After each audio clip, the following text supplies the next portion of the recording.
Hello and welcome to the France 24 interview. Our guest today is the President of Sri Lanka, Ranil Wickremesinghe. Thank you very much for being with us, Mr. President. My pleasure. You became president in a very difficult situation for your country. There were street protests triggered by the country's worst economic crisis since its independence. Sri Lanka has defaulted. It has reached a deal with the International Monetary Fund back in March. And there are reports by the Reuters news agency that the World Bank is about to approve $700 million in budgetary and welfare support at its next board meeting. Can you confirm that this is indeed happening? We are anticipating money from the World Bank. So far, we have fulfilled all the benchmarks, and therefore, we are qualifying for the assistance from the World Bank. It's a much-needed money at the moment, and will certainly help to strengthen the economy. Right. So 700 million is the figure you're expecting, or more? Well, I hope if there are more, I'm not going to complain. Obviously, here in Paris, and I assume in many other arenas where you're traveling and participating, the issue of your debt is extremely important because you need financial oxygen. Obviously, your debt, external debt, stands at $42 billion, I believe. Are you making progress with the different creditors? There's the Paris Group, there's China. Are you making progress, Mr. President? Discussions are going on with the different groups. We've have an agreement with Lazard to represent us.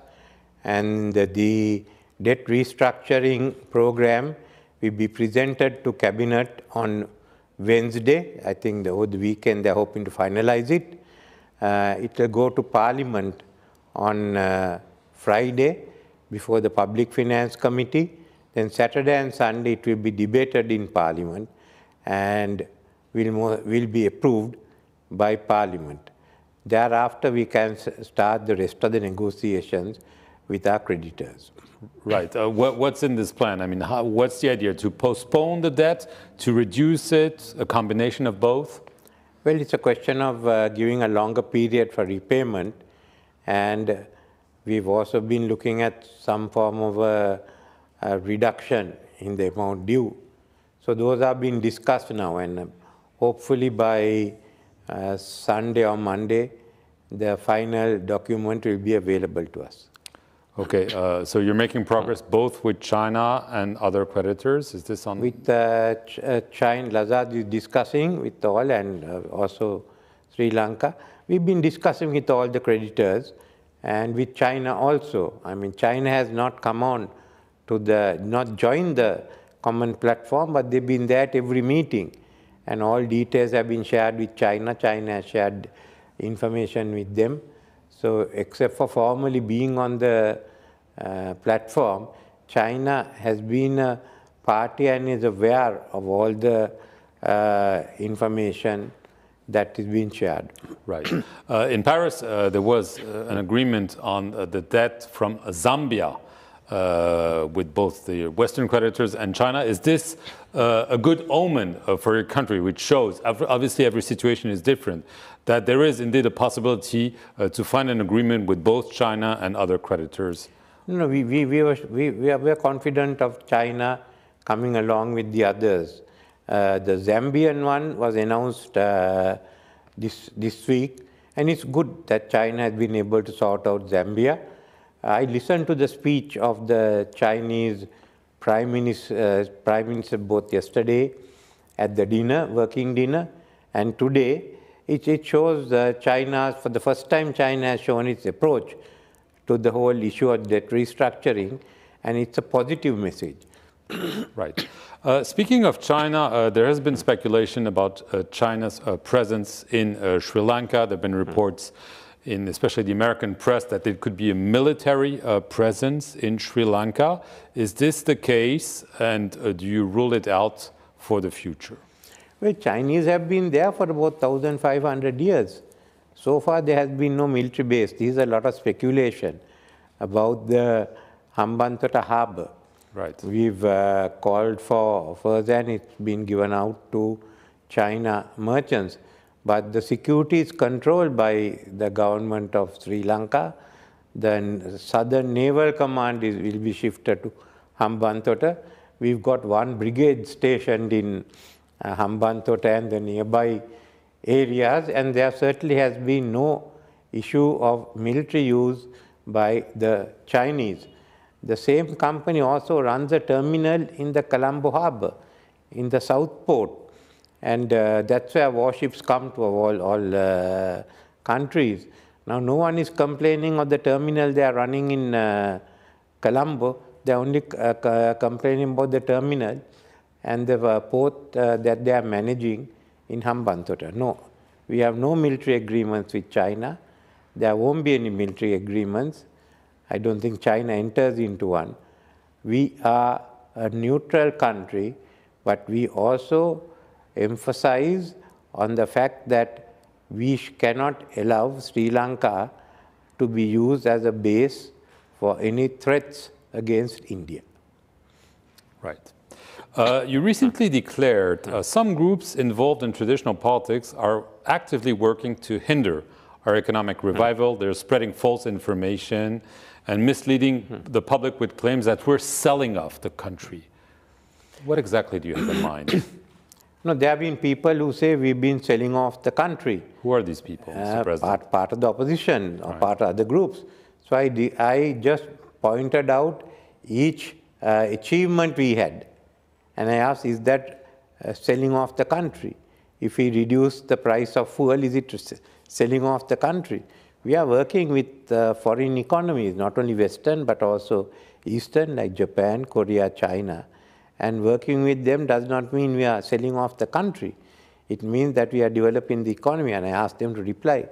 It's just a sort of a debate that goes on in Sri Lankan politics. They have not been able to reply. So I think they have other issues also. We have asked them. What I've told all the parties is we are in a very difficult situation now. Let's all get together and look at how we resolve it. And then when you all go to the elections next time, you all can say we've all been stakeholders in this development. But if you all keep criticizing in the old way without any other reasonable alternative, the fact is that the voters will turn you out. So it's much better for us to start a new political culture where we can all work together. Right. Speaking of bringing people together, the cabinet has approved a proposal to establish a South African-style Truth and Reconciliation Commission. Will it happen, and will it satisfy the demands from the Tamil from the island? They have asked for an international probe into war crimes. Truth and Reconciliation Commission has been agreed by all, and that's one of the conditions that the Geneva Human Rights Commission has also taken up. It was drafted some time ago, but after I became president, I've been talking. Even today I spoke to President Ramaphosa about the commission and for them to come and help us. This is what we wanted, and that's I will get it passed in Parliament by August. And already we are making plans to set up the secretariat. We require the South African assistance. There will be a lot of foreign observers, independent observers. So that's within the framework that we have so far specified. When do you expect it to begin its work? I would think that, in my view, the legislation will be enacted by August. Right. There's also talk about granting political autonomy to the Tamil. What about that? Tamils are in different parts of the country and have different categories. No, this is, if you look at it, you have the Tamils in the north and the east, then there are Tamils of hill country, whose origin traces back to India. Now we have been sorting out a lot of the issues there. In fact, those Tamils have been given voting rights in one area, one district called Norelia. All of a sudden, the majority, the Sinhala majority became a minority, and the Tamils have become a majority. That has not happened in many countries that I am aware of. But we have to uplift the economic and the social standards of the Tamils living in those areas. They take part in the politics, and they have members who are serving in the central cabinet. As far as the North and as concerned, especially the leaders and members of the Tamil parties have been asking for the government to ensure that the devolution package which is in the constitution is implemented. Will it be? It has been implemented, but that the central government will not interfere in it. We have given that guarantee, and we are prepared to bring legislation.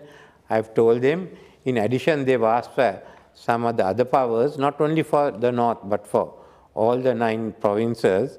It's been supported by some of the former chief ministers in the other areas.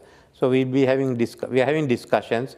I think we can identify some more subjects to come under the purview of the provincial councils. Right. There was a report that was published just a couple of days ago mentioning the role of your predecessor, President Gotabaya Rajapaksa, in hampering some investigations into mass graves that were found during the fighting, obviously, in the 1980s and 1990s.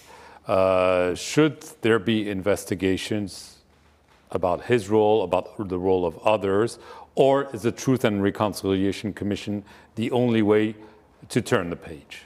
Well, I would like any allegations to come before the Truth and Reconciliation Commission, where it's about to be implemented.